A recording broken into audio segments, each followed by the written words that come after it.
The massive alien ship hung in orbit above Earth like a gleaming silver sword. Inside the United Nations emergency chamber, John Carter wiped his sweaty palms on his pants as he waited for the alien delegation to arrive. As Earth's leading weapons researcher, he had been called to observe this historic first contact. The chamber doors swung open. 3 tall, blue-skinned aliens glided in, their movements fluid and graceful. Their ambassador, who introduced himself as Kextol, wore elaborate robes covered in strange symbols. Behind him stood 2 guards in metallic armor that seemed to shift colors with each movement. "We represent the Galactic Council," Kextol announced in perfect English, thanks to their translation technology. "We have come to welcome humanity into the greater galactic community." Lisa Martins, Earth's chosen ambassador, stepped forward with a diplomatic smile. "We are honored by your presence and look forward to peaceful relations between our peoples." John noticed the slight twitch in Kextol's expression. Something felt off about this whole meeting. "Yes, peace," Kextol said. "However, before we proceed with formal relations, there are certain treaties all civilized species must agree to. Primary among them is the Weapons Limitation Treaty." The room grew tense. Admiral Peter Brooks, standing near John, straightened his uniform. "What exactly does this treaty entail?" Lisa asked carefully. Kextol produced a holographic display showing various weapon types. All Council species agree to limit their military technology to approved levels. No kinetic weapons above certain velocities. No energy weapons beyond specific power ratings. No artificial intelligence in combat systems. His eyes narrowed. "We have observed your development of several prohibited technologies." John's hands clenched into fists. Earth had recently made breakthroughs in railgun technology and AI-assisted targeting systems. These aliens wanted to strip away humanity's defenses. "Surely there can be room for discussion," Lisa said. "Our weapons are purely defensive." "There is no discussion," Kextol interrupted. "Either Earth complies, or you will face sanctions and isolation from galactic society. We give you 1 standard rotation of your planet to begin disarmament."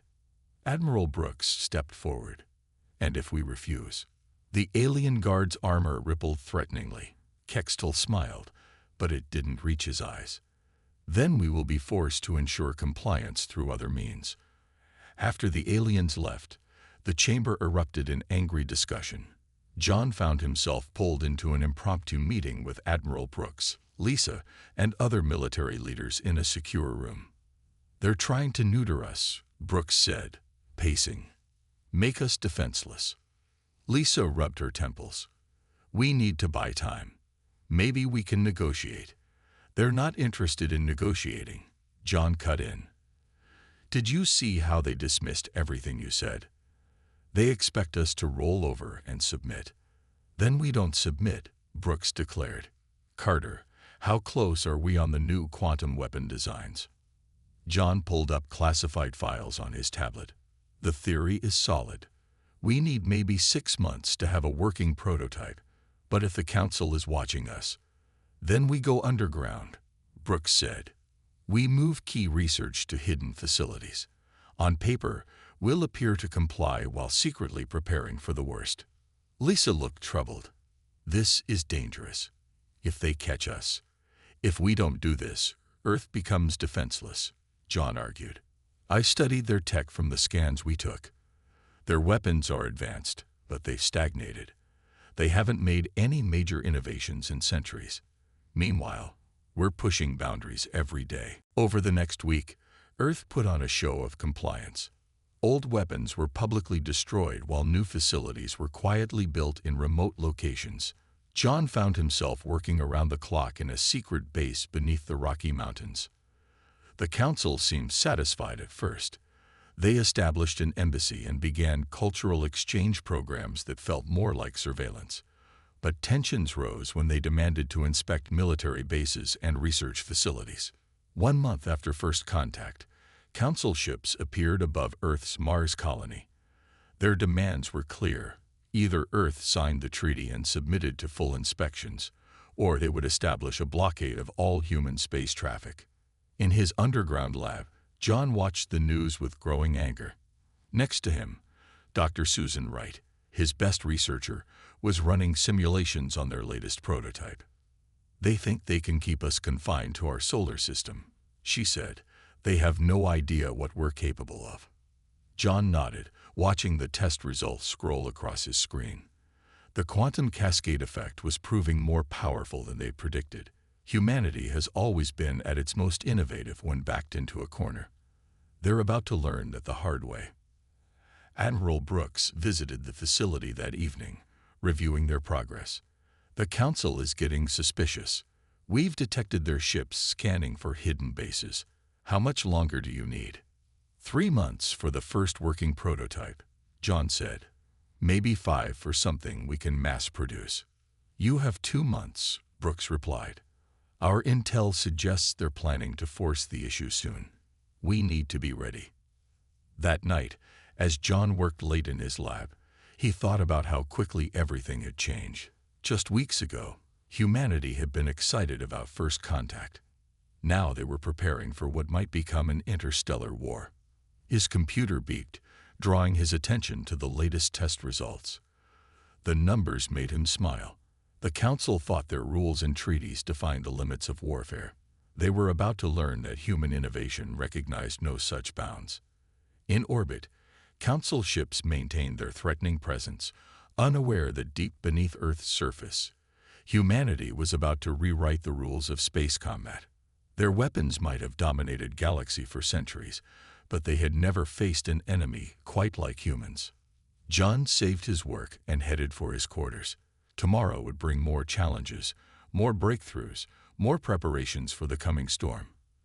The Council thought they were dealing with just another primitive species that would bow to their demands. They were wrong. Humanity wasn't going to submit. They were going to show the galaxy that sometimes the best way to deal with outdated rules was to break them entirely. And when the dust settled, the Council would learn a harsh lesson about underestimating human determination and ingenuity. The war was coming, and thanks to human war science, it wouldn't go the way the Council expected. The Council blockade tightened around Earth's Mars colony like a noose. From his command center on Olympus Base, Captain Daniel Ross watched the alien ships patrol with mechanical precision. Their formations never varied, their timing never changed. It was exactly the kind of predictable behavior Dr. Susan Wright had told him to watch for. 2 months had passed since first contact, and Earth's secret preparations were bearing fruit. Deep in the underground labs, Susan's team had achieved what the Council thought impossible: a working quantum weapon that ignored their supposedly superior shields. "Another scan incoming," reported Alice Chen, Ross's sensor officer. "Same pattern as always." Ross nodded. The Council ships were creatures of habit, following their ancient doctrines without variation. "Time until the next patrol gap." 17 minutes, Alice replied. They still haven't noticed the blind spot in their coverage. That blind spot was their ticket to breaking the blockade. Underground, crews were loading the new weapons onto specially modified ships. The Council would be looking for standard energy signatures. They wouldn't find any. Ross's communicator buzzed. John Carter's face appeared on the screen. "The prototypes are ready. Admiral Brooks gives you the green light for Operation First Strike." "About time," Ross said. "My pilots are getting tired of playing sitting ducks." He turned to his crew. "Signal the strike teams. We move in the next patrol gap." The plan was simple but bold. 3 small ships, modified to mask their energy signatures, would slip through the blockade's blind spot. Once past the patrol line, they would demonstrate humanity's new weapons on carefully chosen targets. 16 minutes later, Ross watched from his command center as the strike team launched. On his screens, they appeared as nothing more than minor sensor ghosts, the kind the Council regularly ignored as atmospheric interference. "Strike team passed the outer marker," Alice reported. No reaction from Council ships. Ross allowed himself a small smile. The Council's rigid adherence to their rules and procedures had made them predictable. They didn't adapt, didn't question, didn't innovate. It was about to cost them dearly. Target range in 30 seconds, the tactical officer announced. Ross opened a channel to the strike team. Remember, hit your targets and pull back immediately. This is a demonstration, not a battle. Understood, sir, came the reply from Lieutenant Kate Miller, the strike team leader. Council ships still haven't noticed us. Their sensor systems are just as outdated as we thought. The next few moments passed in tense silence. Then the tactical display lit up with 3 simultaneous explosions. The quantum weapons had worked perfectly, punching through the Council ship's shields as if they weren't there. Direct hits on all targets, Kate reported, her voice tight with excitement. Council shields had 0 effect. Their ships are disabled but not destroyed, just as planned. Chaos erupted among the Council forces. Their neat formations broke as ships rushed to respond to an attack their sensors hadn't even detected. But the strike team was already gone, slipping away through the same blind spot they'd used to approach. Within hours, the news spread across Earth and its colonies. Humanity had just proved they could defeat Council technology. The response from the Council embassy was immediate and furious. In the main conference room of Earth's United Defense Command, John Carter watched the Council representative's hologram sputter with rage. This is a direct violation of all Council laws. The alien diplomat shouted, "You were warned about developing prohibited weapons." Admiral Brooks, seated at the head of the table, remained calm. "We warned you about enforcing your treaties on us without negotiation. Consider this our formal rejection of your terms." "You primitive savages," the diplomat snarled. "You have no idea what forces you're dealing with. The Council fleet will." "Will what?" Brooks interrupted. "Will demonstrate more of your outdated tactics, more of your stagnant technology. You've ruled space for so long you've forgotten how to innovate. While you were enforcing your precious rules, we were learning how to break them." The hologram vanished as the Council cut the transmission. Brooks turned to his staff. "They'll retaliate. Are we ready?" Susan Wright pulled up the latest production reports. "The first batch of quantum weapons is ready for distribution. We've also finished testing the AI battle systems. The Council won't know what hit them." "They already don't," John added. "Their sensors still can't detect our quantum signatures. They have no idea how we bypassed their shields." The next few days saw increased Council military activity throughout the solar system. More ships arrived, establishing stronger blockades. But Earth wasn't idle either. In hidden shipyards across the planet, vessels were being retrofitted with the new weapons. The AI battle systems, far more sophisticated than anything the Council permitted, were being integrated into their defense networks. 1 week after the Mars demonstration, the Council launched their first major assault. A fleet of 50 ships dropped out of faster-than-light travel near Earth's moon base. "Right on schedule," Ross said from his new position in the Lunar Defense Command, "and in exactly the formation our AI predicted." The Council ships moved with the same rigid precision they always showed, following battle plans that had probably been unchanged for centuries. They never saw the quantum torpedoes coming. The battle lasted less than an hour. When it was over, 30 Council ships had been disabled, their crews evacuated by their allies before retreating in disorder. Earth had suffered no losses. In his lab, John watched the battle recordings with Susan. "Their entire military doctrine is based on overwhelming force and superior shields," he said. "Take those advantages away, and they don't know how to adapt." Susan nodded, already working on improvements to their weapons. "Humans have been practicing asymmetric warfare for thousands of years. The Council never had to learn those lessons. They've always been the strongest kid on the block." "Until now," John said, studying the data from the battle. "We're not just breaking their rules anymore. We're rewriting them entirely." The Council's response to their defeat was to double down on their traditional tactics. More ships, more patrols, more of the same strategies that had already failed. They couldn't seem to grasp that quantity wouldn't solve their quality problem. As Earth's colonies began breaking free from their blockades one by one, the message spread across Council space: humanity wasn't going to submit. They had turned centuries of galactic military doctrine obsolete in just a few months. The war was far from over, but its course was already clear.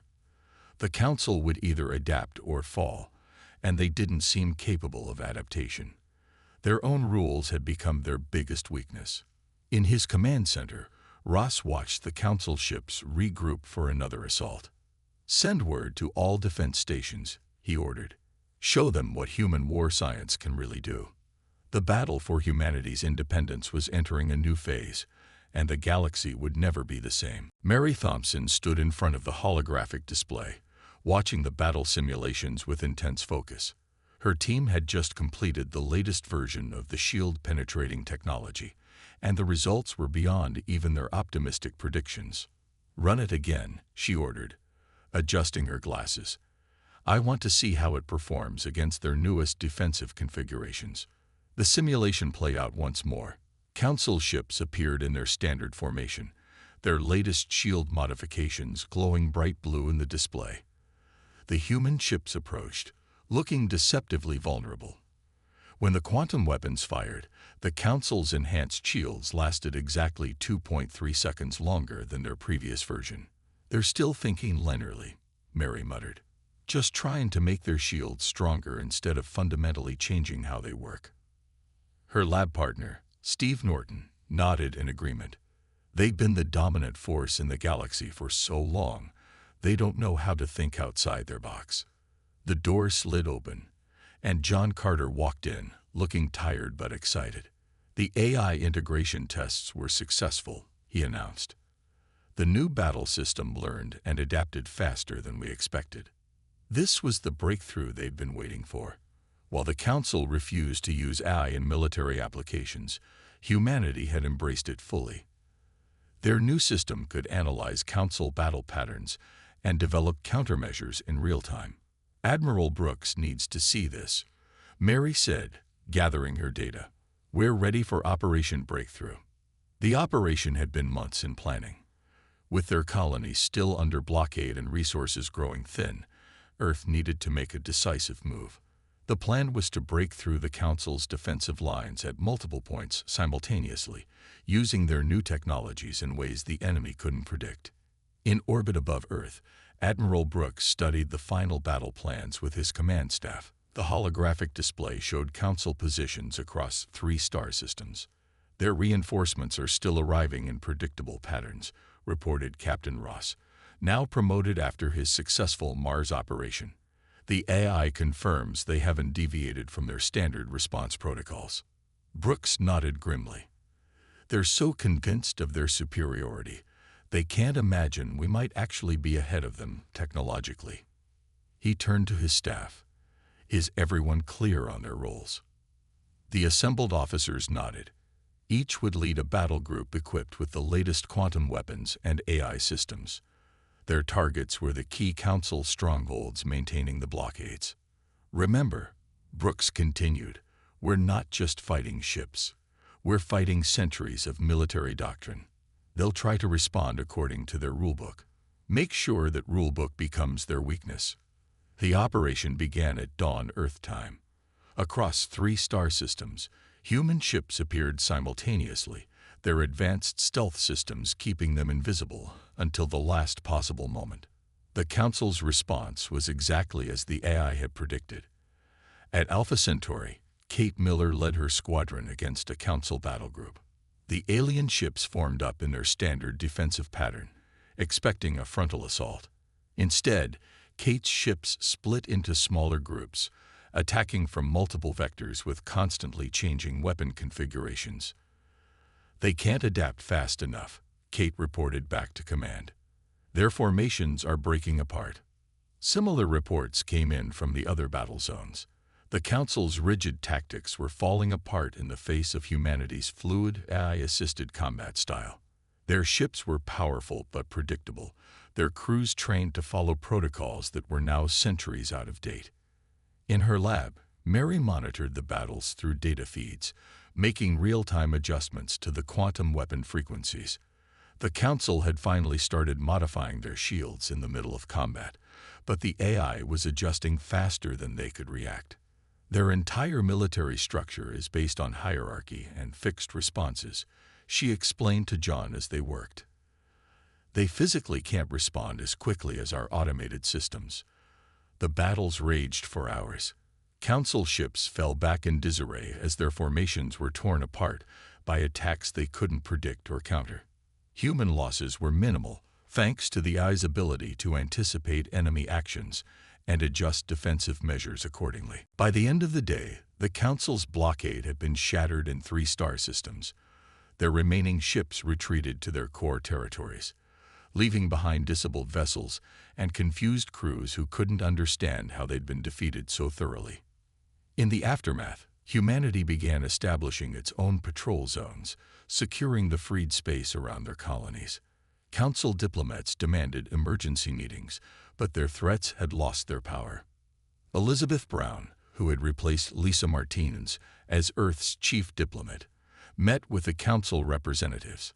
The aliens' former arrogance had been replaced by barely concealed fear. "Your methods are chaos," the Council's chief diplomat declared. "You cannot be allowed to continue using these forbidden technologies." Elizabeth smiled coolly. "Your rules became obsolete the moment you tried to force them on us. Humanity doesn't ask permission to advance." Word of the Council's defeats spread quickly through the galaxy. Several smaller species, long chafing under Council restrictions, began reaching out to Earth secretly. They wanted access to the new technologies, offering resources and intelligence in exchange. In his lab, John received reports of Council ships being spotted with unusual modifications. "They're trying to copy our quantum weapons," he told Admiral Brooks, "but they don't understand the principles behind them. They're just mimicking what they've seen." "Can they catch up?" Brooks asked. "Not the way they're going about it," Mary replied, joining the conversation. "They're still thinking in terms of their old rules, trying to fit our innovations into their existing framework. They need to start from scratch, but their whole society is built around maintaining the status quo." The war had entered a new phase. Humanity wasn't just fighting for independence anymore. They were revolutionizing how space combat worked. The Council's once mighty fleets were becoming obsolete with each passing day. "We need to press our advantage," Brooks decided, while they're still trying to understand what hit them.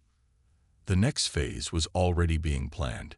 Human ships, now equipped with even more advanced versions of their breakthrough technologies, were preparing to push deeper into Council space. The message was clear. The old rules were dead. Humanity wasn't going to play by someone else's rulebook.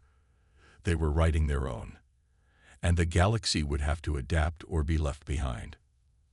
As Mary watched the battle data from Operation Breakthrough, she couldn't help but feel a mix of pride and concern. They had proved human ingenuity could overcome centuries of alien technological dominance. But the real question remained: how would the Council react when they finally realized their entire system of warfare had become obsolete? The answer would come sooner than anyone expected, and it would change the face of galactic warfare forever. 3 massive battles raged across different star systems, marking the largest conflict between human and Council forces yet. In the Proxima Centauri system, Captain Daniel Ross watched from his command ship as the latest human technology proved its worth. "Target cluster ahead, moving into standard defense formation," his AI tactical officer reported. The artificial intelligence, nicknamed Eve by the crew, had proven invaluable in predicting Council movements.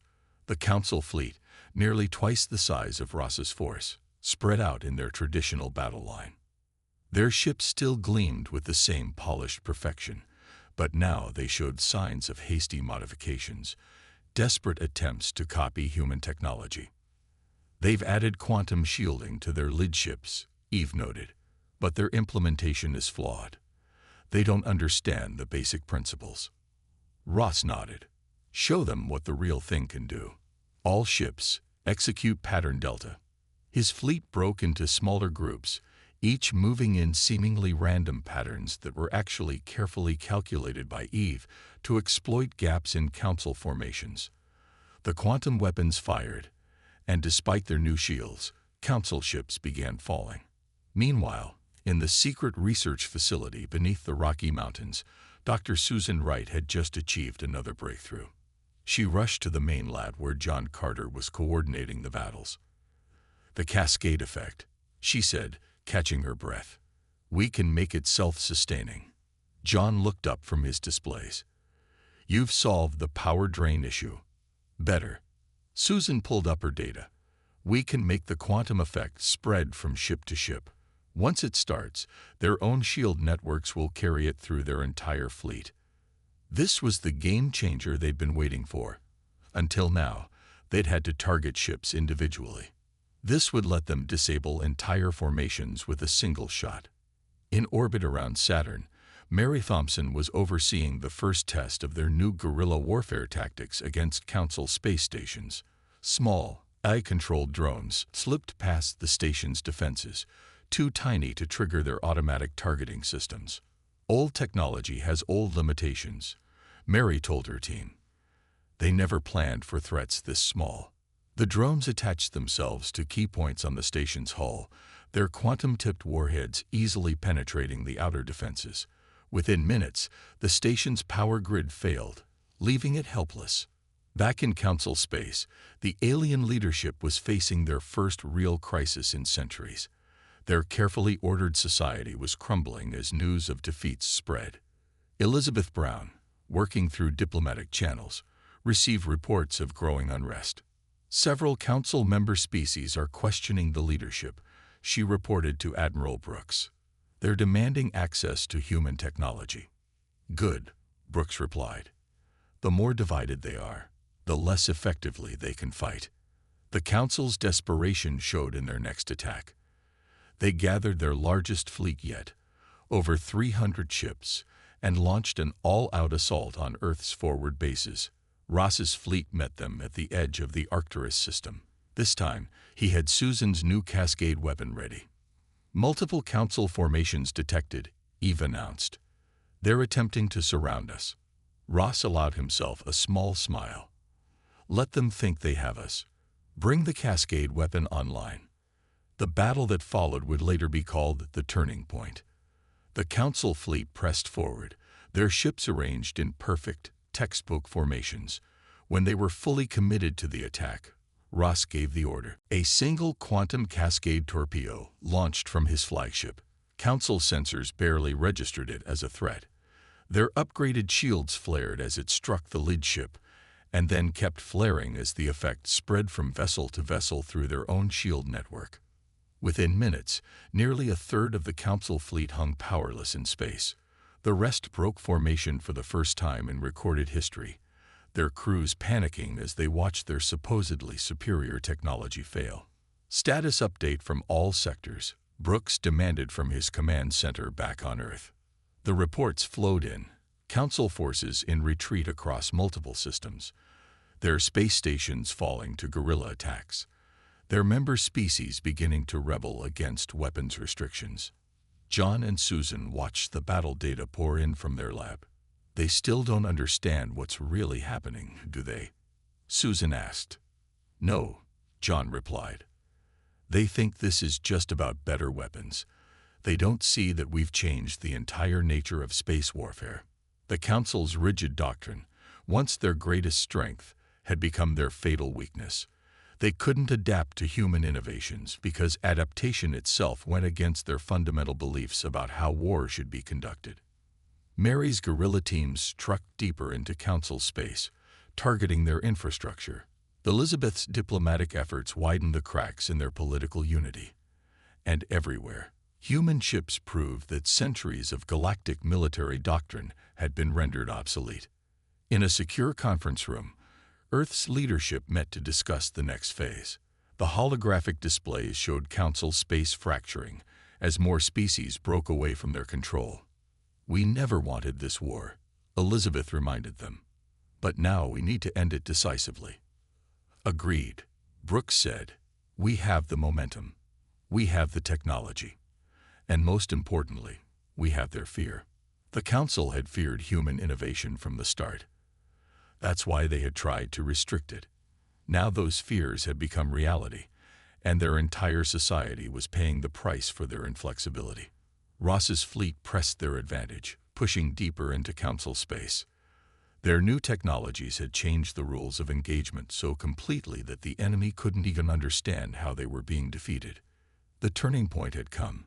The old order was crumbling, and from its ruins, a new galactic society would emerge, one where innovation was celebrated rather than feared, where progress wasn't bound by ancient rules. As John watched the battles unfold, he realized they had done more than just win a war. They had proved that the future belonged to those who could adapt, who could innovate, who could break free from the constraints of tradition. The galaxy would never be the same, and humanity was leading the way into this new era, one quantum breakthrough at a time. The Arcturus system blazed with weapons fire as the final battle for galactic supremacy unfolded. Admiral Brooks stood on the bridge of Earth's new flagship, watching as centuries of Council dominance crumbled before human innovation. Multiple Council fleets converging, Eve reported, her AI sensors tracking enemy movements. They've committed their entire remaining force to this battle. It was their last stand. After months of defeats, the Council had gathered every ship they had left for one final attempt to restore their authority. Nearly 500 vessels filled the space around Arcturus, their formations perfect even now. Captain Ross's voice came through the command channel. "Sir, they're broadcasting a demand for our surrender." Brooks actually laughed. "After everything they've learned about us, they still think we'll submit to their demands." The Council fleet's commander appeared on the main screen, his alien features tight with strain. "This madness ends today. You have violated every rule of civilized warfare. You have used forbidden technologies. You have corrupted the proper order of space." "The proper order," Brooks replied calmly. "You mean your order, the one that kept other species from growing, from innovating, from reaching their full potential. That order died the moment you tried to force it on humanity." In the underground lab, John Carter and Susan Wright made final adjustments to their latest weapon. The quantum cascade effect had been refined to its ultimate form, and the Council had no defense against it. "All ships report ready," Mary Thompson announced from her tactical position. "Drone swarms are in position. Just waiting for your command, Admiral." Brooks looked at the tactical display one last time. The Council ships hung in space like a wall of steel, their formations so precise they could have been computer-generated. And that was still their weakness. They couldn't break free from their rigid doctrine, even when it was killing them. "All ships, execute final protocol," Brooks ordered. "Show them exactly why their rules don't work anymore." The battle that followed would be studied for centuries to come. Human ships moved in seemingly chaotic patterns, guided by their AI systems to exploit every gap in Council formations. Drone swarms slipped through their defenses, targeting crucial systems with surgical precision. The Council fleet tried to respond with their traditional tactics, but those tactics had been designed for a type of warfare that no longer existed. Their ships fired at empty space as human vessels phased through their targeting solutions. Their shields failed against weapons that ignored the very laws of physics they relied on. "Quantum cascade effects spreading through their left flank," Susan reported, watching the data streams. "Their linked shield network is carrying it just like we predicted." Ship after ship went dark as the cascade moved through the Council fleet like a wave. Crews evacuated in panic as their supposedly invincible technology failed them completely. From her diplomatic vessel at the edge of the battle, Elizabeth Brown broadcast on all frequencies. "Your shields are failing. Your weapons cannot touch us. Surrender now, and let us end this war." The Council commander's response was cut off as his flagship's power grid collapsed. Around him, his perfect formation was dissolving into chaos as human innovations tore apart everything they had believed about space combat. "Multiple Council ships powering down weapons," Eve reported, detecting evacuation pods launching. "They're abandoning their vessels." The battle ended not with a dramatic explosion, but with silence. The mighty Council fleet hung powerless in space, their crews rescued by human ships that had just defeated them. Centuries of galactic dominance had ended in less than an hour. In the aftermath, Elizabeth led the diplomatic team that would reshape galactic society. The council chambers, once a place where they had tried to force humanity to submit, now hosted very different conversations. The age of restriction is over, Elizabeth announced to representatives from 100 species. Earth proposes a new galactic order, one based on cooperation and innovation, not control and stagnation. The response was overwhelming. Species that had been held back by council restrictions for generations seized the chance for change. Trade routes opened. Technology flowed freely. The galaxy began to advance again. John Carter stood with Admiral Brooks, watching ships from dozens of species come and go freely through Earth's solar system. "Hard to believe it was just a year ago they were trying to blockade us," he said. "They made the mistake of thinking their rules were universal laws," Brooks replied. "They forgot that rules only work when everyone agrees to follow them." Mary Thompson's research team had already begun sharing their innovations with other species. The quantum technology that had won the war was being adapted for peaceful purposes, revolutionizing everything from communication to power generation. The council wasn't wrong about everything, Susan Wright noted during a scientific conference. Some technologies are dangerous, but the solution isn't to ban innovation. It's to make sure it's used responsibly. The former council species were learning this lesson quickly. Their rigid society was transforming into something more dynamic, more adaptive. Some of their scientists, freed from centuries of restriction, were already making breakthroughs of their own. Captain Ross, patrolling the new trade routes with a mixed crew of humans and aliens, reflected on how much had changed. They thought their rules made them strong, he told his crew. But strength comes from being able to change, to adapt, to grow. The galaxy was entering a new age. Humanity had not just defeated the council, they had shown everyone a better way forward. Their war science had made the old rules obsolete, but their innovation had opened the door to progress that benefited everyone. As ships from a dozen worlds docked at Earth's orbital stations, as new technologies transformed life across the galaxy, as species that had once been enemies worked together to build something better, one thing became clear: the future would not be bound by anyone's rules except those that all agreed to follow. The age of restriction was over. The age of innovation had begun. And humanity, the species that had dared to break the rules, was leading the way into a future brighter than any the galaxy had known before. The Council's war science had become obsolete, but human ingenuity had created something far better in its place. A galaxy where every species could reach for the stars in their own way, limited only by their imagination and their willingness to embrace change.